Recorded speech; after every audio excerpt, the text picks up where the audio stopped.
wabarakatuh. Selamat pagi, selamat siang Bapak dosen yang saya hormati beserta teman-teman yang saya sayangi.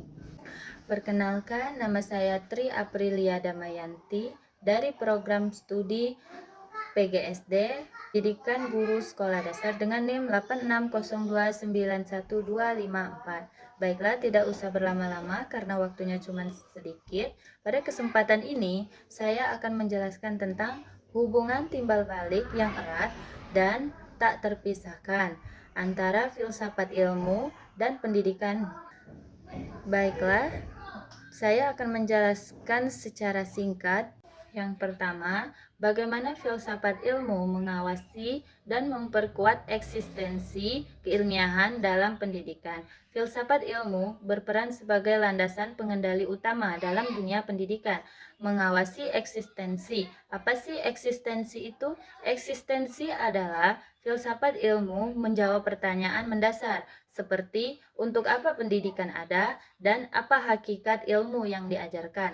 Jadi, tanpa landasan ini, pendidikan hanya menjadi proses mentransfer informasi tanpa tujuan yang jelas. Filsafat memastikan bahwa pendidikan tetap ada sebagai upaya memanusiakan manusia, bukan hanya sekedar mencetak tenaga kerja. Hal ini, filsafat ilmu mengajarkan cara berpikir logis.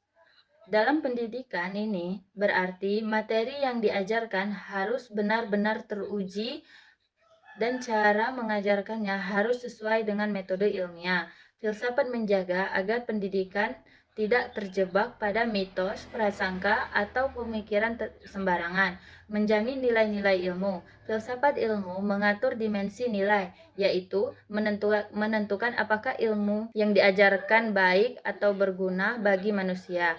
Filsafat memastikan manusia tidak hanya mentransfer pengetahuan, tapi menanamkan juga nilai, etika, dan moral kebijaksanaan. Intinya, filsafat ilmu memberi nyawa pada pendidikan supaya pendidikan ada benar dan bermanfaat.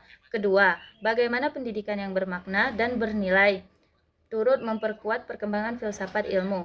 Hubungan ini tidak hanya searah, pendidikan juga memberi dampak besar bagi perkembangan filsafat ilmu, yaitu pertama, pendidikan adalah wadah atau tempat penerapan pengujian gagasan filsafat.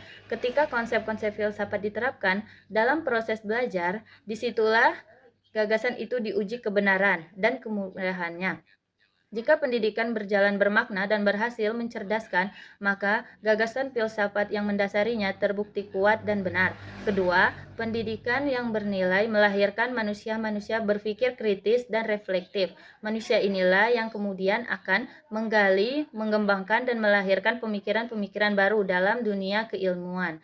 Sehingga filsafat ilmu terus berkembang, tidak berhenti pada pemikiran lama. Yang ketiga, mengapa filsafat ilmu disebut sebagai pisau analisis? Karena memiliki 3 landasan utama yang tajam untuk meneliti setiap persoalan pendidikan, yaitu ontologi meneliti hakikat pendidikan dan ilmu itu sendiri. Epistemologi mengkaji asal-usul, cara memperoleh, dan keabsahan ilmu yang diajarkan. Sedangkan aksiologi menilai nilai manfaat dan tujuan pendidikan bagi manusia dan masyarakat. Ketiga hal ini menjadi alat bedah yang tajam agar setiap masalah pendidikan bisa dilihat dari akarnya, dicari solusinya secara tepat, dan tidak hanya mengobati gejalanya saja. Dengan pandangan ini, pendidikan tidak hanya sekedar kegiatan mengajar, melainkan proses pencarian dan penemuan. Guru menyadari bahwa ilmu tidak hanya bisa ditransfer, tapi harus diproses oleh pikiran siswa. Maka pembelajaran dirancang aktif, di mana siswa bertanya, mengamati, dan menalar. Baiklah, sebagai kesimpulannya dari materi yang saya bahas pada hari ini, hubungan filsafat ilmu dan pendidikan adalah hubungan seperti jasmani dan rohani. Filsafat ilmu menjadi ruh yang memberi arah, nilai, dan kebenaran, sehingga pendidikan itu kokoh dan bermakna. Sebaliknya, pendidikan menjadi wadah atau lapangan tempat filsafat ilmu hidup diterapkan dan terus berkembang demi kemajuan peradaban manusia. Demikian penjelasan dari saya mengenai hubungan timbal balik filsafat ilmu dengan pendidikan. Semoga paparan ini dapat dipahami. Maaf jika terdapat kesalahan kalimat dari saya atau penyampaian materi dari saya. Saya Tri Aprilia Damayanti.